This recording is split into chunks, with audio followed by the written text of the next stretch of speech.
Vous êtes, mesdames et messieurs, sur NCA, la nouvelle chaîne africaine, et bienvenue à vous dans Frontal, votre rendez-vous qui vous plonge au cœur de l'actualité politique sur le continent. La présidentielle au Cameroun aura lieu en octobre 2025. La plus grande interrogation qu'elle suscite est: le président Paul Biya sera-t-il candidat à sa propre succession? L'homme dirige le Cameroun depuis 1982. Alors, briguera-t-il un 8e mandat? Quel regard porter sur sa gouvernance et surtout quels sont les grands enjeux de cette présidentielle qui aura lieu dans 18 mois?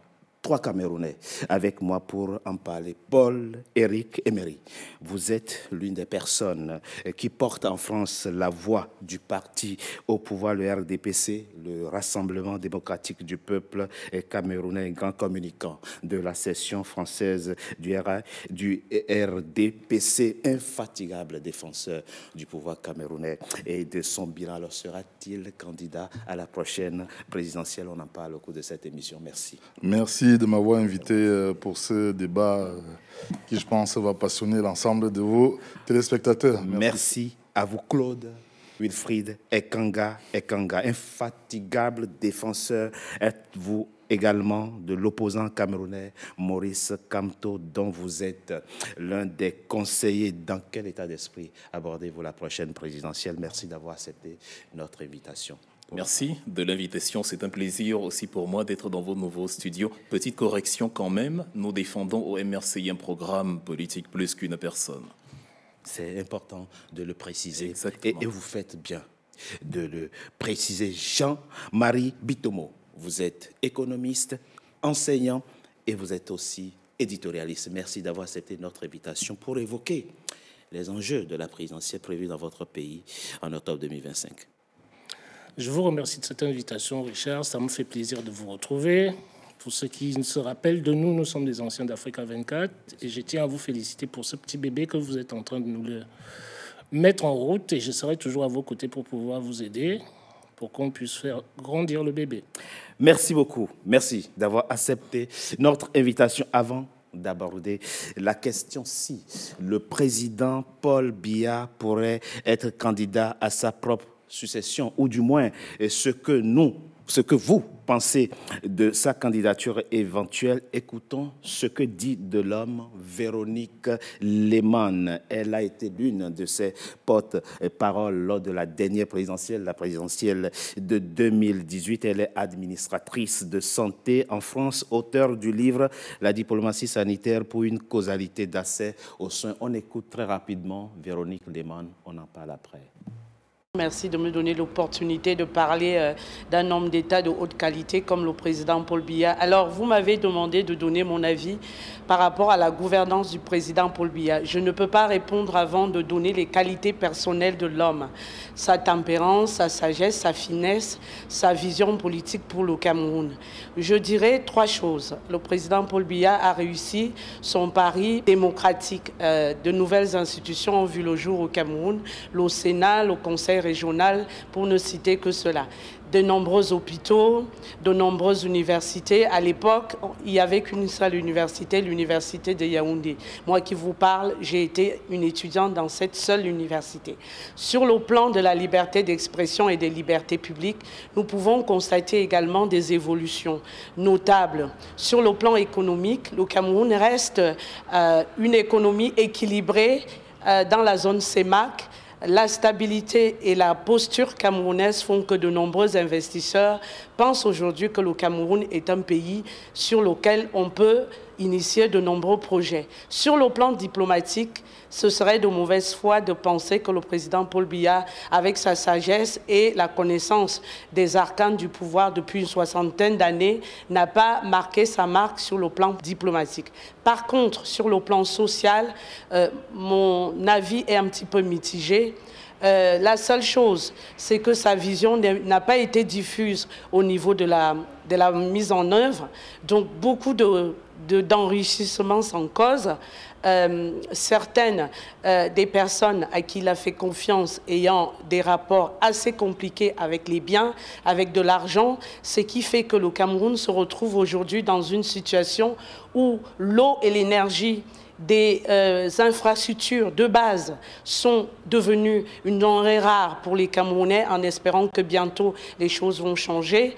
Une dépravation des mœurs par rapport à l'effort, par rapport aux valeurs morales qui sont requises pour la jeunesse d'un pays. Voilà ce que je pourrais dire, à mon humble avis, du bilan de la gouvernance du président Paul Biya. Sachant que, étant biaïste, l'ayant suivi pendant des années, ayant été son porte-parole pendant la campagne 2018 dans la diaspora, je dirais qu'il n'est pas toujours évalué à la juste valeur parce que les personnes à qui il a souvent fait confiance ont terni beaucoup de choses qu'il avait dans la vision politique. Et j'espère que l'élection 2025 permettra de remédier à tout cela, en tout cas de mettre en valeur tout ce que cet homme d'État, ce grand homme qui est parti de rien, a pu donner au Cameroun et aux Camerounais.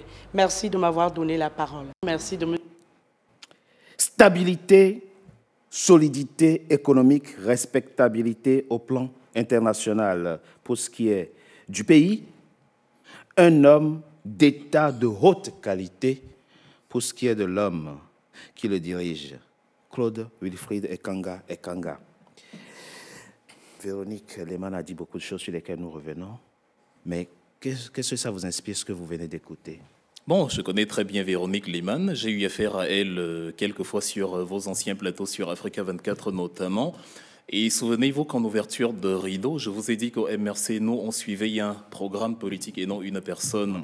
Parce que les programmes politiques survivent aux personnes, les personnes peuvent s'en aller, mais quand un parti est ancré sur une idéologie, on ne se retrouve pas dans des situations comme celle-là où on voit quelqu'un qui fait plus une louange à un individu, à croire que son engagement politique pour le Cameroun dépend de l'individu, plus que de l'idéologie véritable du parti qu'elle a d'ailleurs eu du mal à exposer dans ce que vous avez écouté.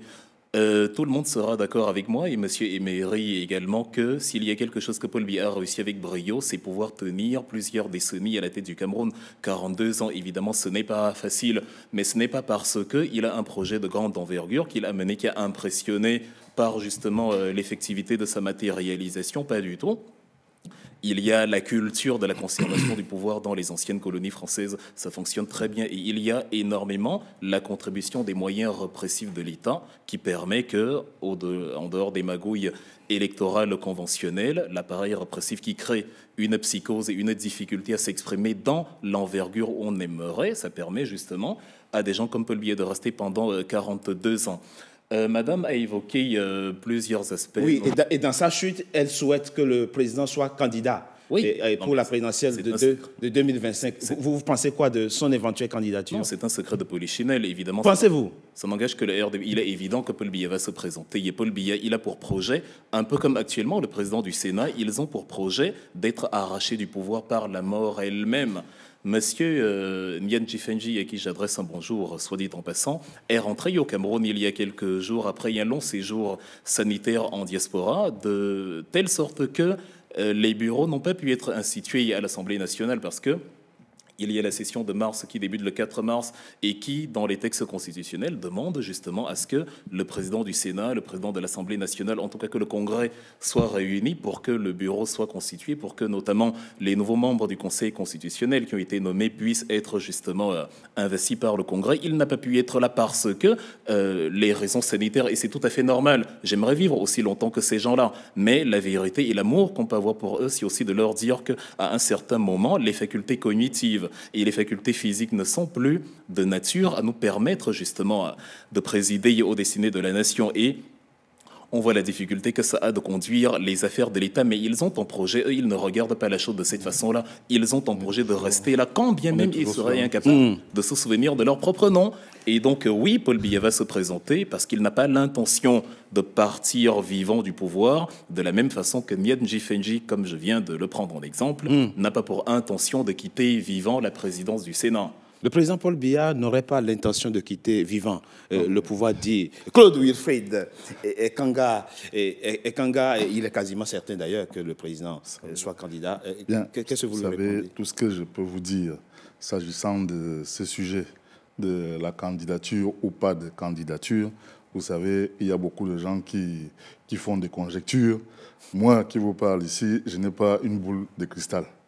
Au demeurant, le président, camarade Paul Biya, qui est notre camarade de parti, a déjà répondu à cette question lors de la dernière visite du président Macron au Cameroun. En 2022. Vous connaissez la réponse. Peut-être qu'il faut que je la rappelle ici. Oui, rappelez-la. Il a dit que les élections présidentielles 2025 sont certaines et sont encore lointaines. Ben, elles ne sont plus et que, lointaines, si vous permettez. C'est dans 18 mois. Allez-y, oui. Juste, Allez-y, je vous en prie. je restaure juste les paroles Allez-y. du président, Allez-y. qui est d'ailleurs en action jusqu'à aujourd'hui. Bien sûr. Donc, il nous dit, qu'est-ce qu'il nous dit? Il nous dit, en 2025, ces élections sont lointaines, mais certaines. Et que le moment venu, il vous dira s'il est candidat ou s'il rentre au village. In extenso. C'est ce qu'il a dit. C'est ce qu'il a dit. Alors, maintenant, du point de vue du RDPC, le candidat naturel de notre parti, RDPC, est naturellement le président de cette formation politique. Et au demeurant, nous n'avons pas fait de congrès jusqu'à maintenant, qui fait qu'on a changé de président du parti. Donc, naturellement, si une élection se précipitait ces jours prochains, notre candidat naturel serait le président du parti. Là, je parle de la structure de notre parti. Bon. Maintenant, au niveau des souhaits, en tant que militant du RDPC, depuis ces longues années, nous avons pu profiter de l'expérience, je dis bien de l'expérience que le camarade président Paul Biya nous a léguée tout au long de ces 39 années. Je parle là de la création du parti à Bamenda en 1985. Donc on va fêter l'anniversaire, je crois, dimanche, le 24 mars. Donc cette expérience, nous continuons à nous abreuver à bonne source. À bonne source. Donc je vous dirais, patientons, on trouvera une réponse à cette question. Paul, Éric Emery, excusez-moi. Oui. Claude Wilfried Kanga dit quelque chose, moi j'en sais rien, hein, vous avez dit que au-delà de certain âge, les facultés, les capacités cognitives, ne permettent plus d'exercer la fonction qui est celle du président de la République. Moi, je ne sais pas si M. Ekanga est médecin, donc cette partie relève de la médecine. Au demeurant, j'observe que le président Joe Biden, qui est la première puissance... Il a 83 ans. Oui, mais c'est assez voisin, de l'âge du président Paul Biya, et qu'on peut comparer aussi en termes d'expérience, parce que vous pouvez regarder le président Joe Biden, ça fait longtemps qu'il est en politique. Le président Joe Biden, lui, il a dit que c'est François Mitterrand qui dirige la France, donc c'est pas un bon exemple. Non, c'était une boutade, voyez-vous. Des boutades, c'était une boutade. Vous savez, on peut s'autoriser un certain nombre de boutades. Je peux vous en rappeler une aussi, c'est que le président Biya, lors d'une discussion, a dit « Ne dure pas au pouvoir qui veut, mais qui peut hein. ». J'espère que vous vous en souvenez. Totalement. Donc, comme vous pouvez le voir, des exemples, je peux en citer à profusion, des gens qui président avec bonheur aux destinées de leur nation. Il y a le président Poutine qui est là, qui a été réélu. Je crois que les Russes, qui sont des personnes aussi avisées, ont pensé que M. Poutine était toujours à même de pouvoir présider aux destinées du pays. Et je pense que les élections américaines, bientôt, je ne sais pas si le président Biden pourra reconduire. Donc, vous voyez, il y a plein d'exemples qui sont à côté de nous. Vous regardez en Chine, c'est à peu près la même chose. Donc, vous savez, durer au pouvoir amène une certaine sagesse qui permet d'éviter un certain nombre d'erreurs. Voilà tout. Jean-Marie Bitomo. D'un côté, un Camerounais qui pense que son président actuel n'a plus les capacités pour diriger le Cameroun.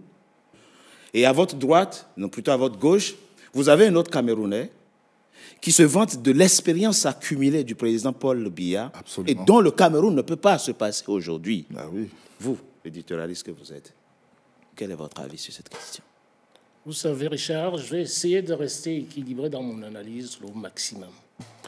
J'ai face à moi deux camps qui s'opposent. Nous sommes dans la dimension politique de la chose. Donc chacun veut poser sur la table des arguments qui lui permettent d'être écoutés par tout le monde. De manière en sorte que, lors de l'élection présidentielle, que les gens s'en souviennent. J'ai entendu M. Ekanga tout à l'heure parler de la notion de programme par rapport à l'homme. Ça peut être valide, Ça dépend, c'est-à-dire quel est le point de départ de notre analyse. D'un autre côté, les gens qui me parlent de l'âge, moi j'ai toujours regardé ça, si vous voulez, bon, avec une certaine circonspection. Richard, quand on vous parle de l'âge, c'est quoi l'âge? Comme vient de le dire, comment dirais-je, monsieur Émeric, c'est l'expérience. D'accord? Cette expérience a une validité. Et la sagesse. Que vous le vouliez ou pas. Donc, à partir de là, que les gens vous disent, dès l'instant qu'un individu, on ne nous a pas dit que le président était déjà sénile. D'accord? Sinon, nous l'aurons su. Ça se saurait, effectivement. Ça se saurait. Donc, à partir de là, chacun va défendre sa chapelle. Mais il faut que nous essayons de rester objectifs sur les choses. L'expérience, si vous voulez, comment dirais-je, l'expérience, ça ne s'acquiert pas, si vous voulez, en si peu de temps. Je sais que dans nos pays africains, nous sommes toujours friands, si vous voulez, des réalisations qui ont été effectuées.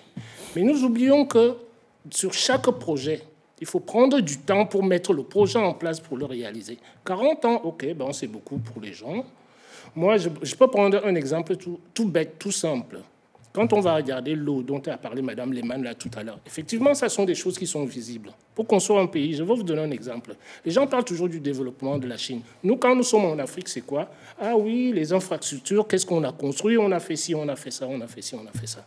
Je vais vous dire, Richard, la Chine est restée pendant X temps, c'est-à-dire, bon, l'Occident en rigolait. D'accord? C'est un pays arriéré, tout ce qui s'ensuit, ils n'ont rien du tout. Sauf que les Chinois sont partis sur une dynamique différente, qui était celle du suivi de la Corée du Sud que nous voyons aujourd'hui. Comparaison n'est pas raison, Jean-Marie. Comparaison n'est pas raison, oui. Je suis d'accord avec vous. Je parle des faits. Oui, on est d'accord. Mais un point quand même important, Jean-Marie Bitomo, oui. Je pourrais même dire qu'au-delà de ce que vous êtes économiste et éditorialiste, vous êtes même analyste politique. Moi, je n'ai pas de parti pris, je n'ai pas d'avis sur la question, mais je plante juste le décor. Nous vivons aujourd'hui un contexte international qui met au centre du débat politique la notion de limitation du mandat, du nombre de mandats en l'occurrence. Oui. Le débat, cette notion polarise le débat dans de nombreux pays du continent, mais pas seulement. Et là, indépendamment de la question de capacité cognitive ou pas, le président va être candidat pour un 8e mandat. Oui. Est-ce que, au regard du débat démocratique qui se mène sur le continent en ce qui concerne le nombre de mandats, est-ce que ça ne vous pose aucun problème que, effectivement, alors qu'on pense que le jeu démocratique doit pouvoir se libérer pour favoriser l'alternance et qu'un président soit plutôt candidat, vous privilégiez l'expérience plutôt à l'expérience acquise plutôt à la possibilité d'alternance démocratique, c'est ça? Je veux vous poser une question, Richard, une question simple.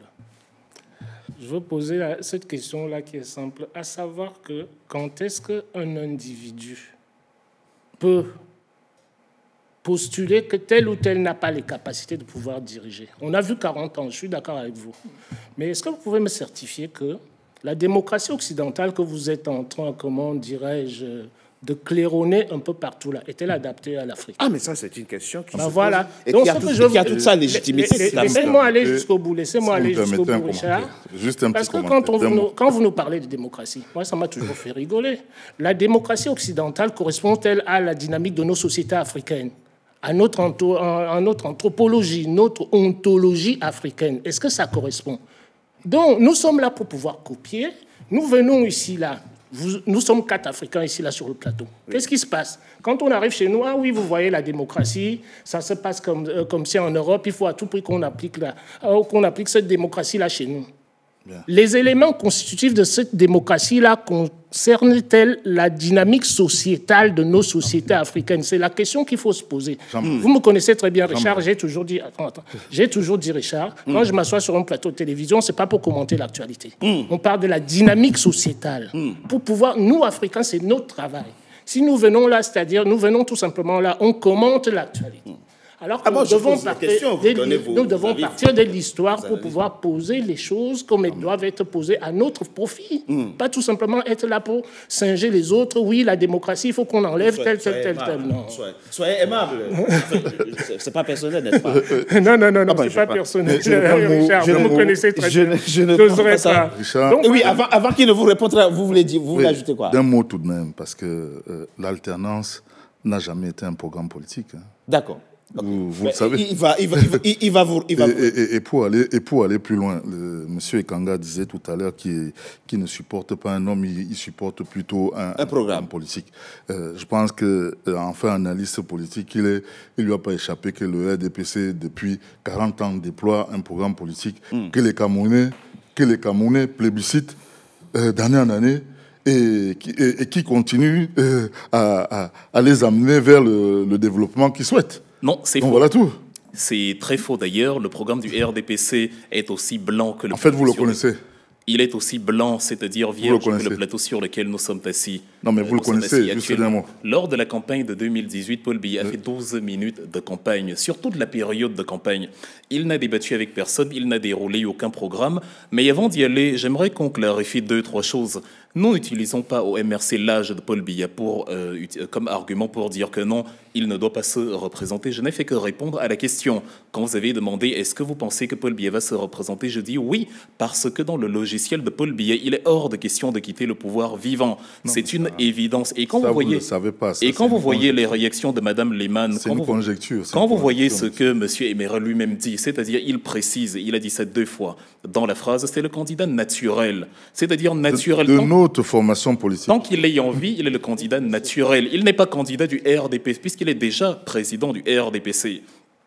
Soit dit en passant, cumul de fonctions. Je ne sais pas si ils vont nous dire que la présidence du RDPC n'est plus une fonction publique. L'article, en tout cas dans la Constitution, il est stipulé dans la Constitution du 18 janvier 1996 que la présidence de la République n'est pas compatible avec une fonction élective publique. Mais bon, je sais que si on met cet argument sur la table, ils vont nous dire que non, la présidence du RDPC n'engage que le RDPC et n'est pas une fonction élective publique. En fait, mais si on dit qu'il est candidat... En fait, vous faites les questions et les réponses en même temps. Si on dit qu'il est candidat... C'est ce que vous répondrez. La preuve, quand on a demandé s'il sera candidat ou non, vous avez beau dire non, il ne sera pas candidat, mais tout le langage corporel, tous les mots choisis, et quand on fait la jointure avec ce que Mme Lehmann disait, tout ça a pour conclusion, évidemment, Paul Biya sera candidat en 2025 avec vous.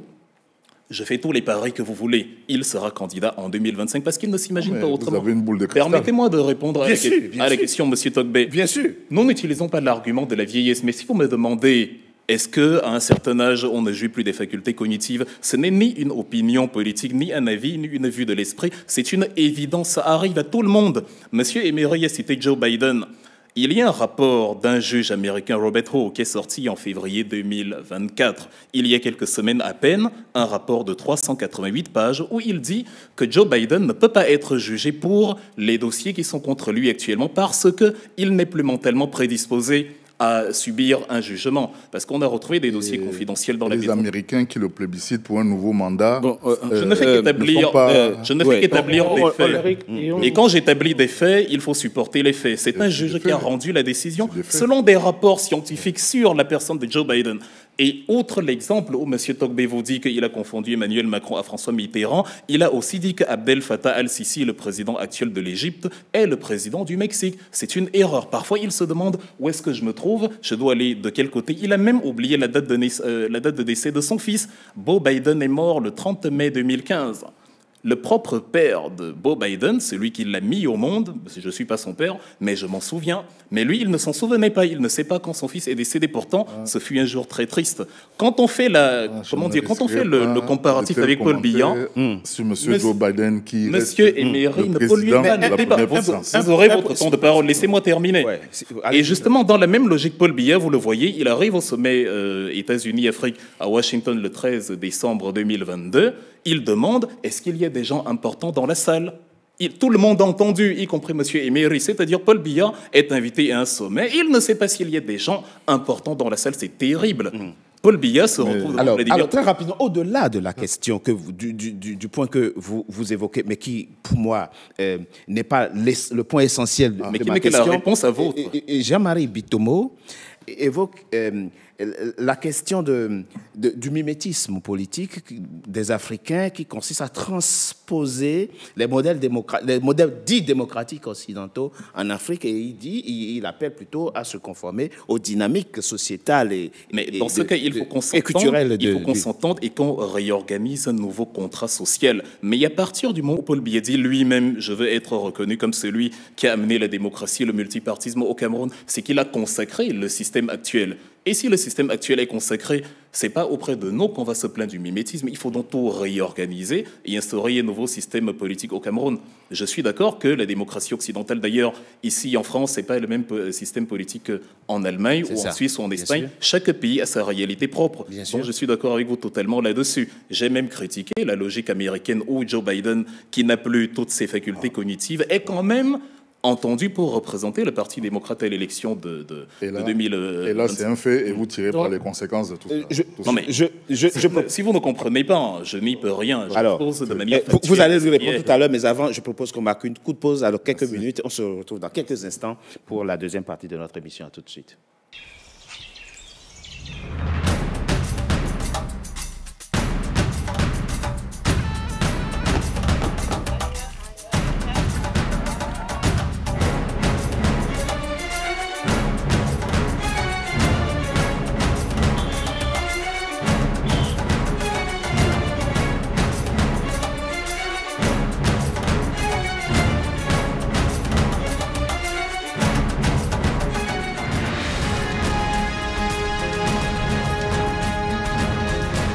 NCA, la nouvelle chaîne africaine. Deuxième partie de Frontal. Le numéro de ce jour est consacré au Cameroun qui tient sa présidentielle en octobre 2025. Paul-Éric Emery, représentant du RDPC, à cette table, vous vouliez répondre par rapport à quelques éléments évoqués par Claude Wilfried et Kanga. Juste quelques observations. Vous savez, moi, je ne me risquerai pas à juger des aptitudes d'un président tel que Joe Biden, ça ne m'appartient pas. Tout comme je ne me risquerai pas non plus à faire ce type d'analyse sur le premier de nos camarades, j'ai nommé Paul Biya. Bien.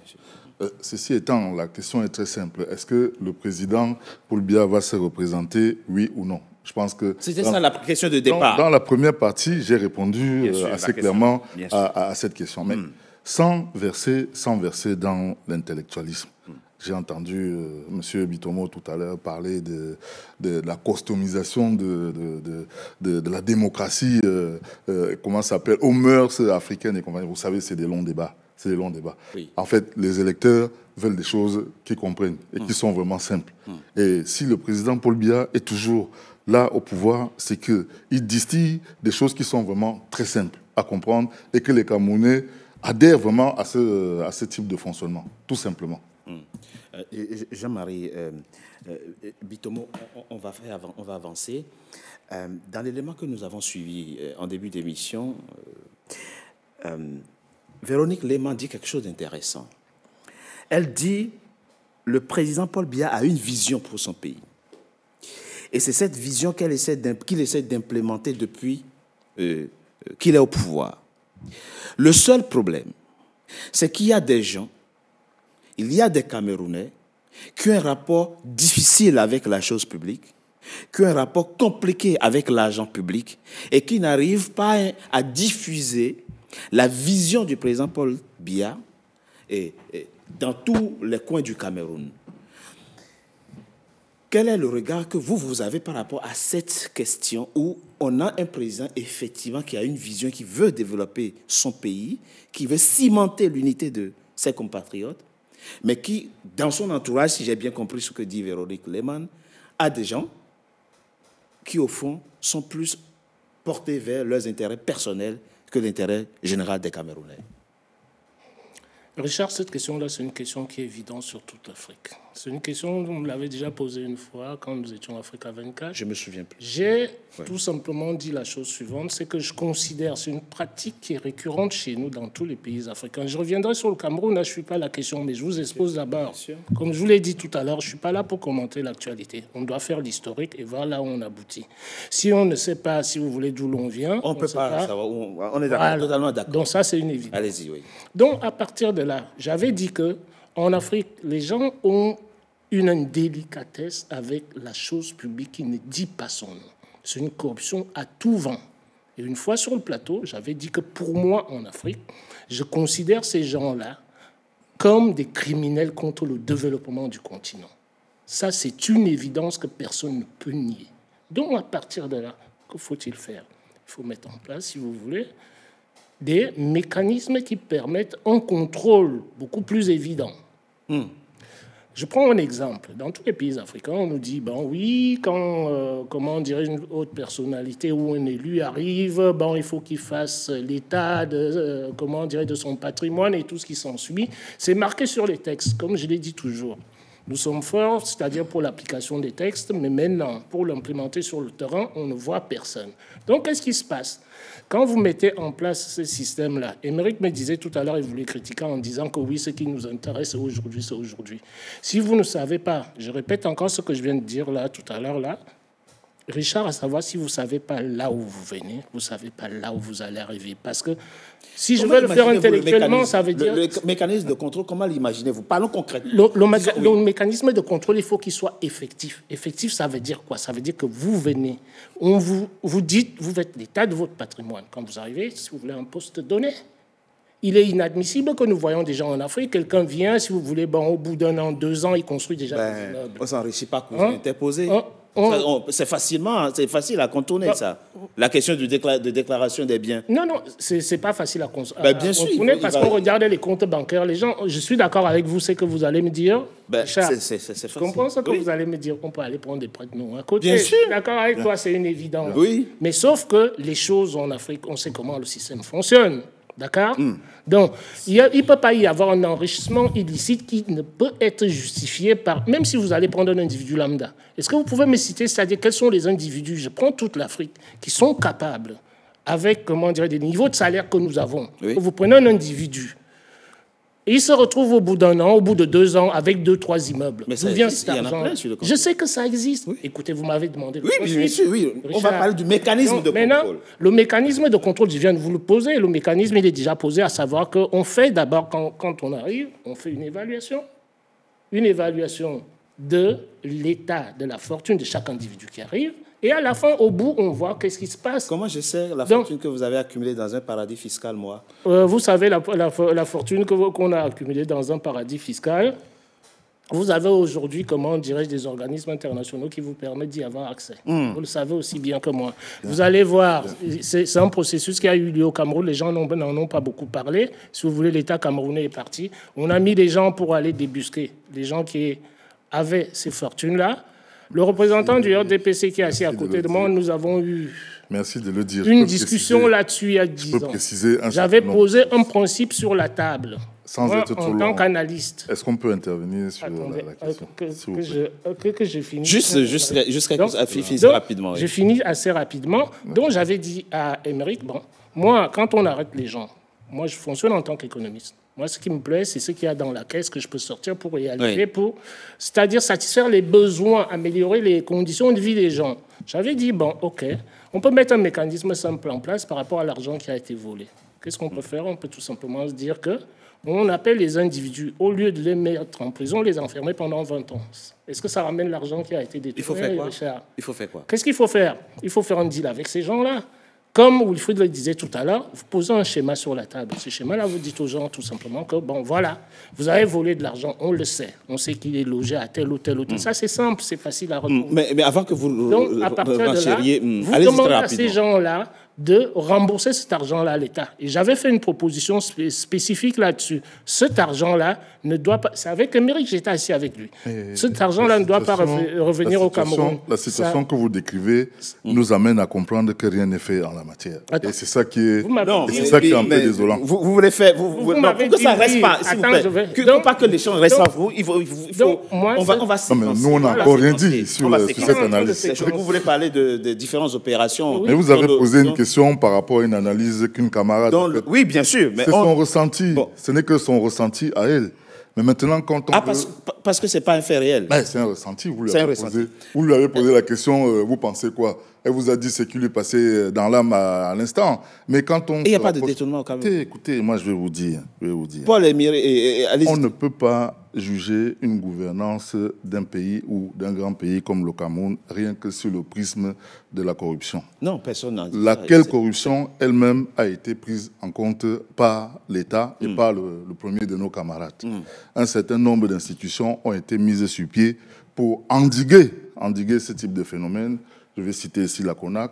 On a mis en place un TCS, on a mis l'ANIF, il y a aussi la COBAC. C'est rien que pour ça. Et comment évaluez-vous le travail de ces la police judiciaire, la gendarmerie sont au travail au quotidien. D'accord? Donc c'est pour dire que ce phénomène est pris en compte. Okay. Mais maintenant, quand on essaie de regarder la gouvernance du pays, parce que la gouvernance d'un pays ne peut pas s'arrêter à ce type. On est totalement d'accord. D'artefacts. Il faut prendre comment ça s'appelle, non seulement des méthodes d'évaluation, et ensuite recueillir les résultats qui viennent de ces méthodes de mise en place. C'est aujourd'hui, arriver sur un plateau et faire des conjectures dans tous les sens, bon, tout le monde peut le faire. Sauf que quand on veut vraiment faire une analyse sur un pays au plan social, au plan économique, ça ne peut pas se faire en 2 minutes. Mais pour vous éclairer, le Cameroun, sur les 40 années passées au pouvoir, c'est un pays qui avance. C'est un pays qui avance. On va arrêter. Non, on reviendra. Vous aurez la parole. Il ne faut pas monopoliser la parole. Claude Wilfried et Kanga. Vos deux compatriotes répondaient par rapport à un aspect évoqué par Véronique Lehmann dans l'élément que nous avons suivi et qui magnifiait, si vous voulez, la gouvernance du président du président Paul Biya, mais qui relevait que il y a des gens, il y a de vos compatriotes qui ont un rapport compliqué et à la chose publique. C'est ce qui plombe, selon elle, l'action et le bilan du président Paul Biya. Donc, ils ont réagi par rapport à ça. Et vous diriez quoi par rapport à ce phénomène qui, selon Bitomo, et il a raison, n'est pas spécifiquement camerounais? Oui, ce n'est pas spécifiquement camerounais, mais depuis quand on a résolu la problématique d'un viol avec le fait que dans d'autres villes, on viole aussi? On se fout royalement de ce que font les autres. Quand un mal, il est mal, quel que soit son degré d'exclusivité ou de généralisation. Donc, la corruption étant présente, on doit la combattre au Cameroun. Si elle est présente au Cameroun, qu'elle soit présente ailleurs ou pas, n'a aucune influence. En écoutant Madame Lehmann, je me suis dit, une fois n'est pas coutume, sur la fin de son analyse, je la trouve très pertinente. Parce que, alors que je m'attendais à un alléluia global et total, comme ils ont l'habitude de faire, elle émet des couacs en fin d'analyse. Et là, on constate avec M. Émeric que quand on a un de leurs collègues de parti, un RDPciste qui, pour une fois, fait preuve d'ouverture d'esprit, il se replie et ça devient, c'est son analyse, c'est son opinion personnelle. Mais si elle avait dit que tout va bien, ça n'aurait pas été son analyse. Évidemment que chacun parle de son analyse et de son opinion personnelle. Quand on parle, on n'a pas besoin de dire « selon moi », vu que c'est « on » qui parle, évidemment, c'est « selon on ». Donc je n'ai pas besoin de préciser « c'est mon analyse », c'est tout RDPciste qui parle, c'est selon lui, c'est son analyse, etc. Que son constat est juste. Maintenant, quand elle soulève le problème de la corruption ou le problème de l'impunité, parce que c'est de ça qu'il est question. Et de la reddition de comptes, on va dire. Oui, il est facile d'analyser un gouvernement de 42 ans, contrairement à ce que vous dites, en 2 minutes. Non, c'est pas en 2 minutes. On a eu largement le temps d'observer Paul Biya est au pouvoir avant ma naissance. Et si on prend les éléments les plus récents, ils sont très simples. Les Américains appelleraient ça péjorativement la Road 66. L'article 66 de la Constitution camerounaise sur la déclaration des biens est signé mais pas ratifié par Paul Biya. Ça signifie que les tenants de l'administration publique et les gestionnaires de la fortune publique ne ressentent pas l'obligation de déclarer leurs avoirs. C'est ça qui répond à la question du fait qu'aujourd'hui, on est nommé, dans 2 jours, on a un immeuble, on a des yachts, on a des jets privés, des Ferrari, etc. Et c'est la raison pour laquelle il y a autant d'engouement pour la fonction publique, au point où les gens sont prêts à tuer pour y arriver. Monsieur Emery, ne perturbez pas mon âge. Je ne permets pas. J'ai eu la patience d'écouter que vous terminiez. Ce n'était pas agréable, surtout quand ce n'est pas vrai. Maintenant, dans les faits, sur l'organisation de la Coupe d'Afrique des Nations au Cameroun, on se retrouve avec une CAN qui a coûté la moitié du budget national, 3 000 milliards. Tous les opérateurs économiques internationaux ont évalué que les infrastructures camerounaises de manière globale, que ce soit pour la CAN ou les routes, les ponts, etc., coûtent en moyenne 3 à 6 fois plus cher que la moyenne mondiale. C'est très élevé. Les gens, justement, qui étaient chargés de gérer ces chantiers qui, au demeurant, ne sont pas terminés à l'heure où je vous parle, y compris le stade d'Olembe, où s'est joué une bonne partie des matchs de cette CAN-là, ces gens-là, ils n'ont jamais été mis devant, justement, leurs actes. On leur a jamais, c'est-à-dire, ils n'ont jamais été jugés, ils n'ont jamais été arrêtés. Personne n'a rien fait. Sur le plan gouvernemental, ce n'est pas parce que ça ne vous plaît pas que vous allez interrompre. Sur le plan gouvernemental... On va être d'accord. Oui, vous allez répondre. Non, ce n'est pas une conjecture. J'établis le fait que la CAN s'est tenue et que les chantiers ne sont pas terminés. Vous avez vu ce rapport où? Est-ce qu'il existe d'abord? Quand vous voyez ce qui a été présenté... Les 3 000 milliards dont vous parlez, est-ce que vous pouvez les détailler? S'il vous plaît. Mais, on laisse finir, vous allez répondre. Mais évidemment, je ne peux pas vous laisser dire des choses comme ça. Non, je peux vous envoyer tous les liens que vous... Je n'ai pas ici. Je ne parle pas des liens, je vous parle d'un rapport qui établit qu'on a dépensé 3 000 milliards. Vous avez ce rapport? C'est le budget. C'est-à-dire, c'est ce qui a coûté. Le budget, il est voté. Le stade Olembe, calmez-vous. Calmez-vous. Le stade Olembe. On va laisser des conjectures. Non, ce n'est pas des conjectures. Il y a des gens qui vous écoutent et qui rigolent de vous entendre. Madeleine Chuente, il parle de conjecture, a dit en 2018, nous allons ouvrir à Yaoundé la Cameroon Silicon Valley, qui sera l'équivalent de la Silicon Valley aux États-Unis, ou encore de ce qu'on avait avec la CNC dans le NOZO, un projet qui était un budget d'environ 12 milliards de francs CFA. On est en 2024, il n'y a pas l'ombre de la première pierre de la fameuse Cameroon Silicon Valley, et on ne sait pas ce qu'il est advenu de l'argent. Ce n'est pas une conjecture, c'est un fait. Quand un fait montre que ce qui a été promis n'a pas été réalisé, quand un fait montre qu'un stade n'a pas été achevé, quand un fait montre que l'infrastructure a coûté plus cher que ce qu'elle aurait dû coûter et que ce n'est pas fini, c'est un fait. Où je vais parler encore de l'autoroute Yaoundé-Douala, qui devait être finalisée il y a 5 ans et qui, sur 196 km, n'a accompli que 60 km avec justement des problèmes de rupture de fonds. Or, les fonds de départ ont été alloués. À quel moment parlez-vous de conjecture? La conjecture n'a pas pour définition ce qui ne plaît pas à M. Emery. Je termine. Terminez rapidement. Une longue litanie, là. Vous vous appelez Emery. Lorsque Emery, le vrai, Lumumba, s'est rendu compte que les Belges s'accaparaient la richesse congolaise, après qu'il ait visité l'exposition universelle de 58, il est revenu au Congo et il a dit aux Belges, vous allez le payer très cher, je vous dépossède de tout ça là.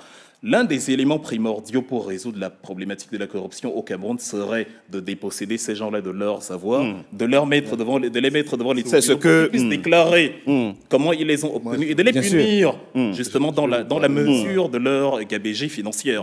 C'est de ça qu'il est question. Merci. Alors, si vous permettez, comme M. Jean-Marie Bitomo va partir en raison d'une urgence, je propose... Juste d'un mot. Attendez, vous restez avec moi pour la troisième partie. Je propose que Jean-Marie Bitomo... C'est la culture du RDP, c'est l'indigestion de la vérité. Puisque la collègue va nous rejoindre. Allez-y, je vous donne la parole. Vous voyez, nous sommes sur un plateau de télévision. Ça me rappelle un peu, c'est toujours, comment dirais-je, les mêmes pratiques que nous retrouvons. Que nous soyons chez nous au Cameroun, que ce soit ici, pratiquement dans le monde entier. Nous sommes face à 2 adversaires politiques qui, chacun, c'est-à-dire met en exergue ou en lumière, comment dirais-je, son analyse. C'est ce que Wilfried fait. Maintenant, Émeric, de l'autre côté, est en train de nous dire que non, les analyses sont fausses, mais les faits sont là. Je suis désolé. Les faits sont là. Donc, dès l'instant que vous avez, c'est-à-dire l'enrichissement illicite, je répète encore ce que j'ai dit tout à l'heure, je ne sais pas comment est-ce qu'on peut me justifier, c'est-à-dire cet enrichissement-là, record c'est-à-dire ultra rapide. Donc, à partir de là, ce dont a parlé Mme Lehmann là tout à l'heure, c'est une réalité. C'est une diplomate, à ma connaissance aussi. D'accord. Donc, à partir de là, vous aurez la parole. Veuille nous dire que, vous savez, on se dit toujours, c'est-à-dire dans la vie, il faut essayer, c'est-à-dire quand on va dans l'analyse. Là, nous sommes dans une analyse qui est une analyse où chacun, c'est-à-dire, a l'impression que sa thèse, le paradigme dans lequel il fonctionne, c'est le paradigme dominant et c'est ce paradigme. Vous pensez qu'il y a moins de rationalité que d'émotion, que de ressenti. Voilà. Ils sont beaucoup plus dans le ressenti que dans la rationalité des faits. Merci. L'objectivité. Donc, à partir de là, bon, essayons, si vous voulez, de rendre service. Moi, vous me connaissez, je parle toujours par rapport à toute l'Afrique, contrairement à ce que Wilfried voulait dire là tout à l'heure. On part toujours du général au particulier. On peut aussi faire l'inverse. Bien sûr. D'accord. Merci. Donc, dès l'instant que ça dépend, si vous voulez, de la trame d'analyse que chaque acteur choisit. Merci beaucoup. Merci. Je propose qu'on marque une pause. On se retrouve dans quelques instants. Vous aurez l'occasion, bien entendu. On aura toute une partie. Vous aurez l'occasion, bien entendu, de répondre à Claude et Kanga. On marque une toute pause. On se retrouve dans quelques instants pour la troisième et dernière partie de notre émission. À tout de suite.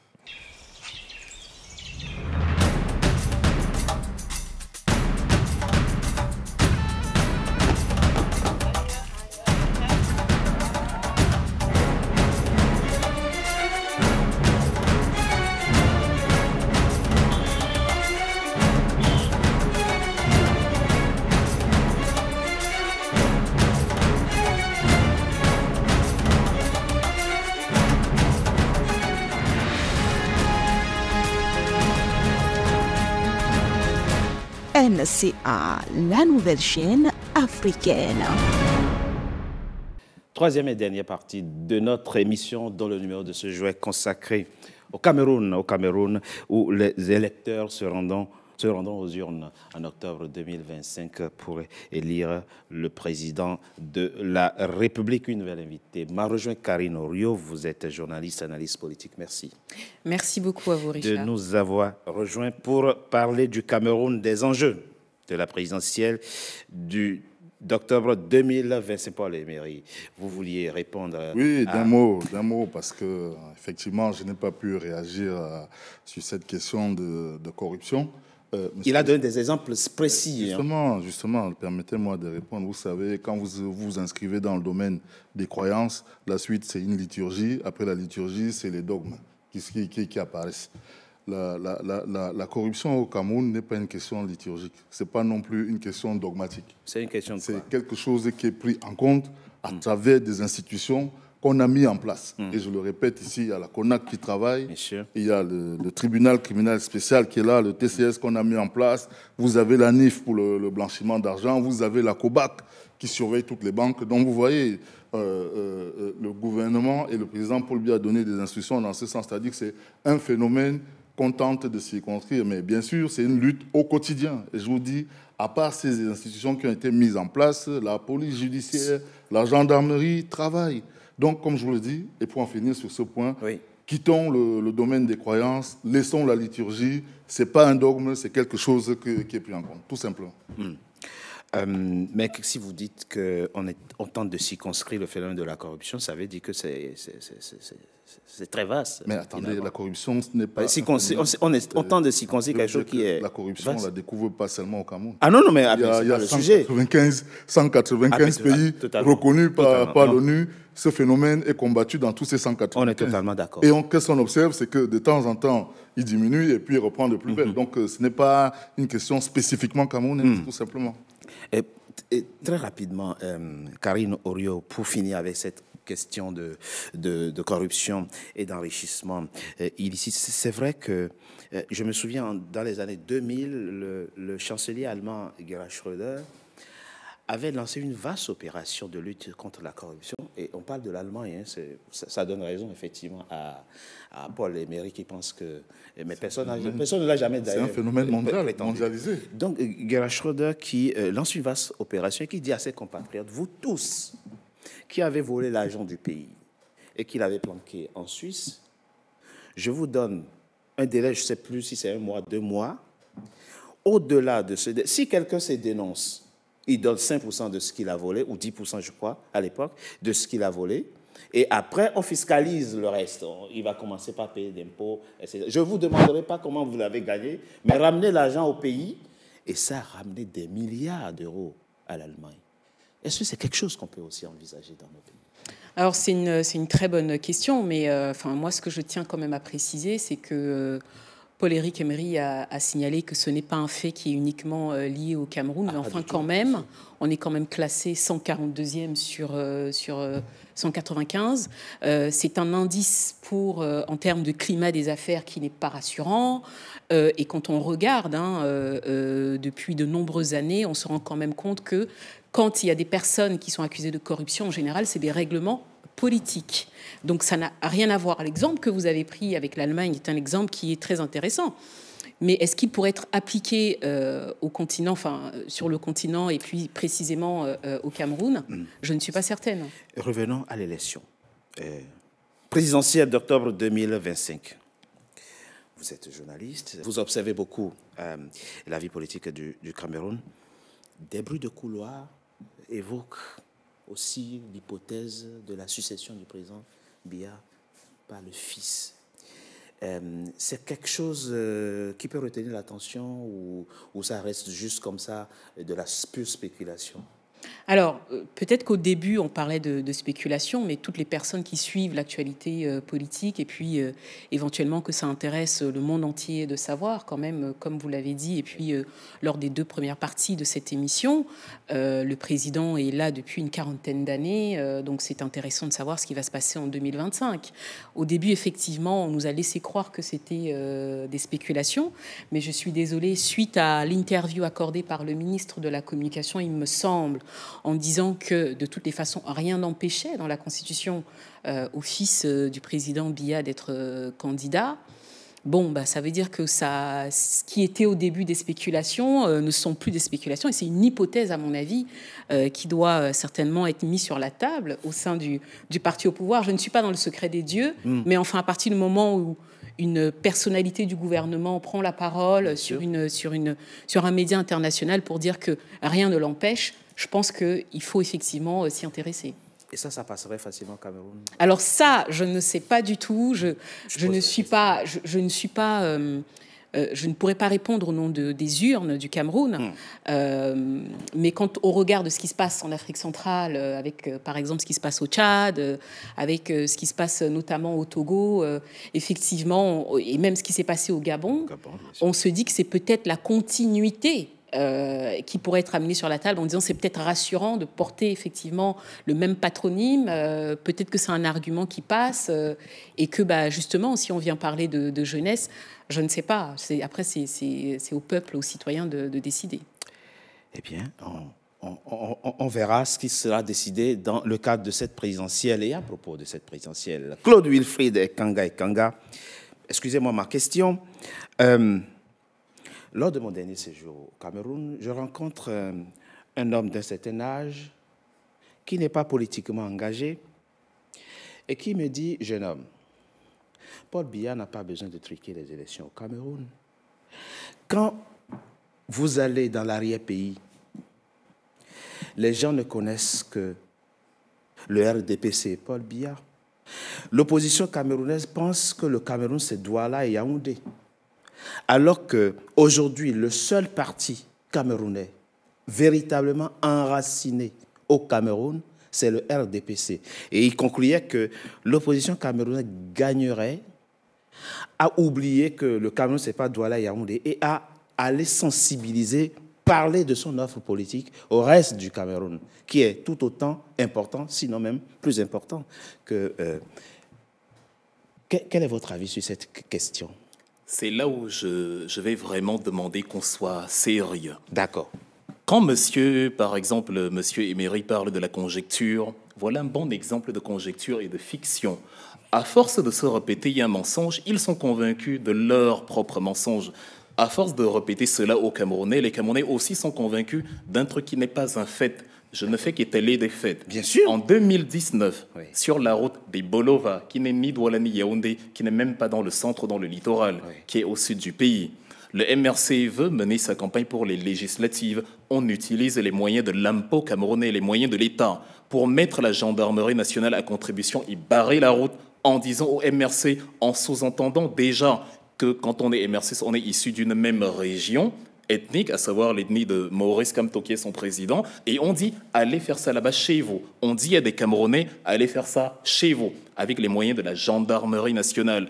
On prend de l'eau, je ne sais pas si c'était de l'eau, mais un liquide blanchâtre, je ne sais pas trop ce que c'est, ça peut être pire, qu'on verse justement à ceux qui sont là en disant allez chez vous. Et il y a ceux qui par hasard ont la mauvaise idée d'être du MRC sans être de la région, dont on sous-entend que tous les MRC sont originaires, on leur dit bande de traîtres. Ce sont des faits, c'est documenté.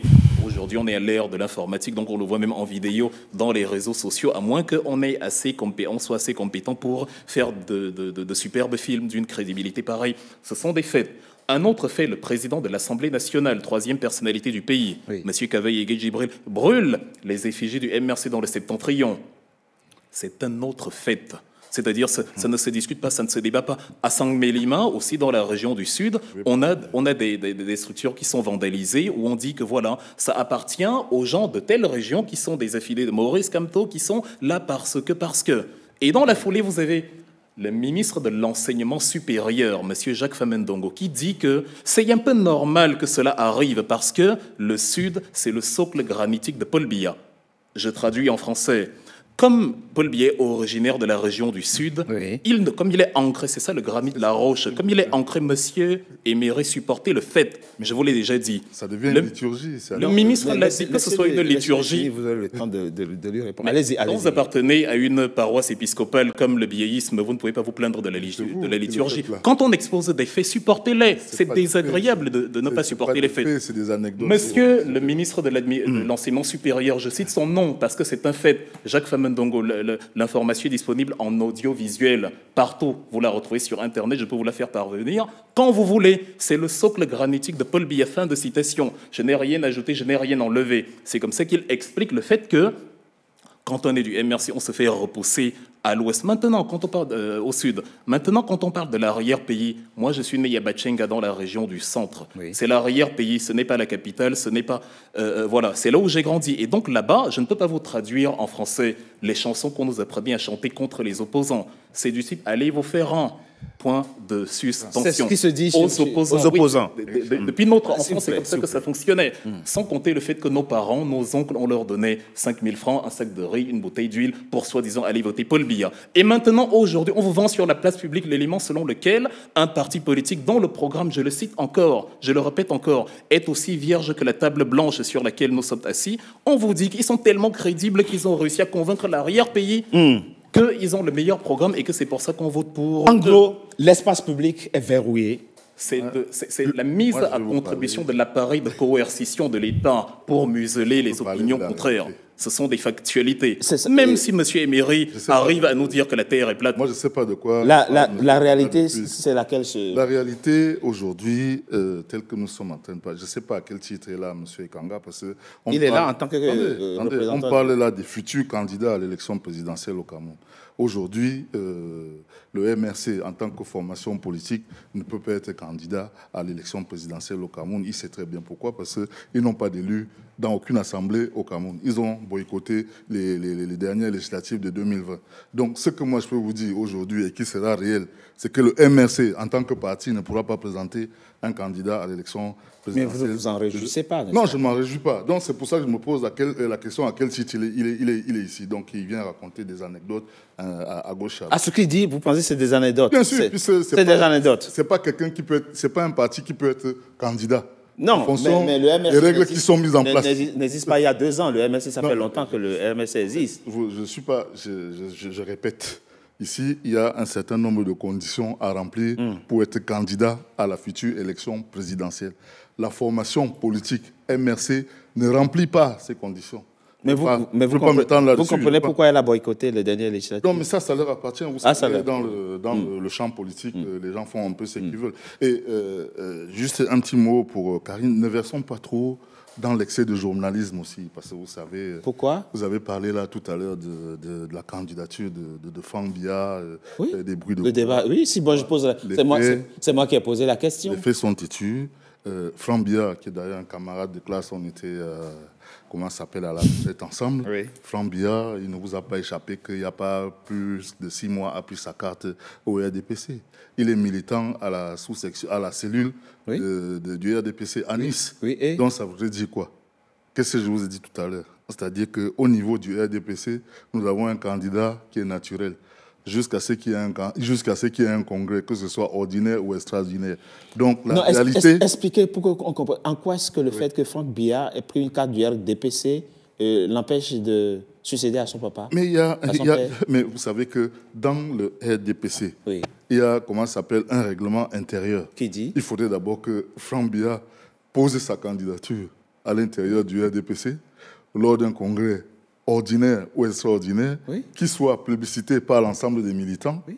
Bon, bien sûr, ça reste une possibilité. Bien sûr, Ça reste une possibilité. Ça reste une possibilité, sauf qu'aujourd'hui, les éléments que nous avons en main ne permettent pas d'aller vers ce type de conjecture, tout simplement. Voilà. Bon, alors, elle va vous répondre. Oui. Alors moi, je veux bien répondre à Paul-Éric Emery, que j'ai souvent invité sur mes plateaux, et quand il me dit qu'il ne faut pas faire dans l'excès de journalisme, je me demande ce qu'il veut dire. Mais je sais que vous êtes effectivement un adepte des joutes verbales, mais ce que vous venez de dire, en tout cas, confirme bien la thèse qui est avancée depuis un certain nombre d'années, c'est-à-dire c'est celle de savoir si Franck Biya sera investi par le parti, le RDPC. Mais il n'était pas, vous venez de nous informer par contre qu'il n'était pas militant. Maintenant, il vient de prendre. Maintenant, il est militant et donc ça commence à prendre forme. Ça veut dire que ça confirme effectivement ce que le ministre de la Communication a dit. Ça répond à quel besoin le fait de et ce sont carte juste du des faits. RDPC? Mais vous savez, les vocations peuvent être tardives. Ah, même c'est ce que. Les vocations peuvent être tardives. Ce que moi, je voulais quand même ajouter là-dessus. Par rapport à l'élection. Par rapport à l'élection, c'est Oui. que vous avez souligné un problème concernant effectivement le fait que les partis d'opposition ne puissent pas se rendre dans toutes les zones du Cameroun, en sachant que nous avons trois zones qui sont déstabilisées, ce qui n'est pas du tout évident pour les différents partis de mener campagne. Et puis il y a une déclaration récemment empêchant la coalition des partis d'opposition. Cela ne crée pas le ministre de l'administration territoriale, Paul Atangani. Absolument. Atanganji. Il faut préciser. S'il vous plaît, une coalition n'est pas un parti politique, c'est ce qu'il a dit. Attention, cela ne prédispose pas à un climat qui soit un climat, en tout cas, préélectoral sain. Et puis, enfin, ce que je voulais ajouter, cela concerne certainement Elecam, mais c'est qu'on se rend quand même compte, quand on regarde, en tout cas sur Internet, le nombre d'inscrits sur les listes électorales, et au vu des derniers résultats, on voit que le nombre de votants a diminué. Donc, c'est quand même curieux. Alors qu'aujourd'hui, avec l'avènement des réseaux sociaux, avec tous les partis d'opposition qui font quand même campagne, on est en droit de se poser la question de savoir pourquoi est-ce que les citoyens camerounais ne sont pas assez sensibilisés à l'inscription sur les listes électorales. Ça peut être aussi une sorte de désamour. Absolument. Des Camerounais par rapport à la chose publique et aux responsables politiques dont ils n'attendent pas grand-chose. De toute façon, le peuple camerounais n'entend en général pas grand-chose de sa classe politique. Ceux qui sont sur le terrain peuvent peut-être nous dire. Les Camerounais un commentaire rapide. Mais bien sûr, mais je peux me le permettre. D'un mot, le RDPC, je vous le dis, aujourd'hui a au moins 2 millions d'inscrits sur la liste électorale. Oui, mais bon. Au moins 2 millions d'inscrits. Vu le nombre que vous êtes... La campagne se poursuit. La campagne se poursuit jusqu'à la convocation du corps électoral. Donc, il y a encore beaucoup de temps pour... Claude Wilfried et Kanga. Un point important qu'a évoqué Eric Emery, c'est qu'effectivement, vous avez boycotté les dernières législatives. Ça vous prive d'élus. Comment allez-vous aborder maintenant la présidentielle de 2025? Maurice Kamto, comment fera-t-il pour être candidat? Puisque j'ai bien compris qu'il a vocation quand même à prendre les rênes du Cameroun. Oui, il a vocation. Monsieur Emery sait très bien que Maurice Kamto remplit les conditions pour se porter candidat, mais ce qui lui donne une telle assurance, et d'ailleurs vous avez remarqué qu'il s'en réjouit même s'il ne le dit pas, c'est qu'il compte une fois encore sur l'appareil répressif de l'État qui va être utilisé pour favoriser un parti politique. Et quand Monsieur Emery, ne recommencez pas. Et quand on va lui dire, dans quelques années, que l'appareil répressif de l'État est utilisé pour museler l'opposition, il va dire que ce sont des conjectures. J'ai vécu une dizaine d'années en Allemagne. c'est un pays qui fonctionne sur les coalitions politiques. C'est vrai. La coalition au pouvoir sous Angela Merkel, la CDU-CSU, est une coalition qui existe depuis 1949. C'est une coalition informelle, elle se décide. Et de manière générale, lors des élections fédérales en Allemagne, le Bundestagswahl, comme on appelle ça là-bas, lorsque des partis, aucun n'a obtenu la majorité absolue, ils décident de mener des discussions entre eux, ce qu'ils appellent les Sondierungsgespräche.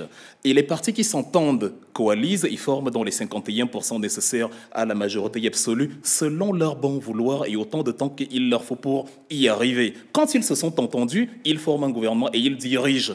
En France, ici, on a eu la NUPES, etc. Dans tous les pays du monde, la coalition se forme. Et aucune coalition, d'ailleurs, vous vous êtes trahi en donnant la réponse, la coalition n'est pas un parti politique. Elle n'est donc nullement soumise à la demande de déclaration selon la loi 90/55 ou 90/53 du 19 décembre 90. Nulle part. C'est des gens qui décident, ils ont des partis politiques légaux. Et sur la base de la légalité de leur parti politique, ils décident que, bon, nous, on va faire à mi-ami. Ça peut être ponctuel pour un objectif précis. Et après, la coalition se redissout. Nulle part dans la loi camerounaise, il n'est stipulé que ça demande une quelconque légalisation. D'ailleurs, quelqu'un comme Atanga Njimini, dans un pays sérieux, il doit être arrêté parce qu'il favorise un parti politique en utilisant les moyens de l'État. Le Cameroun n'est pas un village des ministres RDPC qui se lèvent un matin et qui, selon leurs humeurs, utilisent l'autorité qu'ils ont sur la police, les préfets, pour empêcher l'opposition de s'exprimer. La coalition, en 2004, avec M. Adamou Damdjoya, le CNRR, a été formée, ça n'a dérangé personne. La coalition en 2000... La coalition en 2000, ça ne veut rien dire. Ça veut rien dire. La loi, monsieur Éméré, la loi n'est pas vos sautes d'humeur. La loi, c'est la loi. La loi ne dit nulle part que la coalition se forme avec des partis qui ont des élus et d'autres qui n'en ont pas. C'est vos fantasmes. On parle de la loi camerounaise. Et en 2018, le G20 de l'opposition forme une coalition, soi-disant de l'opposition, pour soutenir Paul Biya. Ça ne dérange personne. De la même manière, en 92, l'Union pour le changement, les coalitions se sont toujours formées. Et maintenant, vous avez un parti qui représente un réel danger. Vous créez vos fantasmes. Parce que aussi, c'est la vitalité démocratique qui se joue. Vous créez vos fantasmes. Quand l'espace politique et public est ouvert pour favoriser la compétition électorale. Sauf que là, les moyens de l'État sont utilisés pour les caprices d'un ministre. Ça n'obéit pas à la Constitution. Allez-y, répondez à quelques secondes. Monsieur Ekanga est dans une fiction permanente. Et il déploie une imagerie qui peut amuser beaucoup d'enfants. Je lui ai dit clairement, le MSC, dans les conditions actuelles, ne peut pas candidater à la prochaine élection. Pourquoi vous insistez là-dessus? Mais il le sait, ils n'ont pas d'élus. Mais vous, il le sait très bien. Je peux vous fournir d'autres éléments. Et ça, c'est un fait. Dans le calendrier électoral. Sur lequel on ne reviendra pas. Donc, il n'y aura pas. Moi, je vous l'annonce aujourd'hui. Mais vous ne siégez pas. Non, mais moi, je vous l'annonce aujourd'hui. Il n'y aura pas. Vous n'êtes pas juge constitutionnel. Je suis là pour parler de la réalité. Moi, je peux déjà d'ores et déjà vous dire aujourd'hui qu'il n'y aura pas de candidat MRC à la prochaine présidentielle. Monsieur Richard Togbe, élément numéro 2. Les conditions matérielles ne le permettent pas. Mais on ne peut pas s'en réjouir. Non, mais je ne m'en réjouis pas. Mais je suis là pour constater les faits. Et il faut bien que l'ensemble de vos téléspectateurs comprennent de quoi on parle. Et ne pas rester dans des fictions telles que les déploie M. Ekanga ici depuis 1 heure. Je ne sais même pas à quel titre il est là. Ils n'ont pas d'élus, ils n'ont pas de représentation. C'est un parti qui est dans une maison, tout simplement. Nous, on donne la parole à tout le monde ici. Mais je vais vous le dire, au Cameroun, il y a à peu près 300 partis équivalents aux siens. Oui. Donc voilà. Karine, très rapidement, je vous laisse le mot de la fin. Ah, déjà malheureusement, oui, mais malheureusement. J'aurais bien aimé exposer ici. Parce que le calendrier électoral stipule que les élections de proximité, dont les législatives et les municipales, se tiennent avant les présidentielles. Donc normalement, si vous apprenez une fois dans votre vie à respecter la Constitution et le calendrier électoral, la problématique des élus est réglée, même en dehors de la coalition. Mais vous venez de démontrer que vous avez pour projet de démanteler la coalition de manière illégale, puisque la Constitution ne vous le permet pas. Vous avez pour projet de modifier le calendrier électoral alors que la Constitution ne vous le permet pas. C'est une prérogative. À moins de marcher sur la légalité constitutionnelle. Une prérogative constitutionnelle du président. Non, de toute façon, pas du tout. En cas de crise grave, ce n'est pas le cas. Les élections doivent se tenir selon le calendrier. Qu'est-ce qui vous fait croire qu'il n'y a pas de crise grave? Vous-même qui le dites que le Cameroun se porte bien. Du postulat que le Cameroun est un état de droit et que les juges constitutionnels... Moi, je parle du postulat que le Cameroun est un état de droit. Absolument. Et les juges constitutionnels, en toute liberté et en toute souveraineté, statueront... Qui est candidat et qui ne peut pas la Constitution le dit. Elle le dit déjà. C'est un fait. C'est un Karine, fantasme. Orio, ils sont irréconciliables. Et Absolument. Alors, je tiens à préciser que nous ne sommes pas des ennemis, on est juste des adversaires. Ah oui, totalement. On est d'accord. C'est la vitalité du jeu démocratique camerounais qui se Donc l'un présente des faits et l'autre danse. Alors oui, c'est un rendez-vous qui nous tient à cœur. Et je pense que j'espère en tout cas que ce débat permettra aux téléspectateurs qui nous regardent de se mobiliser surtout et de s'inscrire sur les listes électorales. Je pense que c'est d'abord ça le plus important. Merci, merci. Juste un dernier mot. Oui. Juste un dernier mot. Oui. Ça sera le mot de la conclusion au niveau du parti ADPC que je représente ici. Je vais dire à l'ensemble de nos concitoyens camerounais que le président Paul Biya est bien là et il tient la barre. Et on peut lui faire confiance. Voilà. C'est la fin, mesdames et messieurs, de Frontal, votre rendez-vous politique. Je vous remercie d'avoir été nombreux à suivre. Si vous voulez à nouveau suivre cette émission, allez sur www.nca-tv.com. Merci et à très bientôt pour un nouveau numéro de Frontal. Merci pour votre invitation. Et merci à l'ensemble des débatteurs. Merci.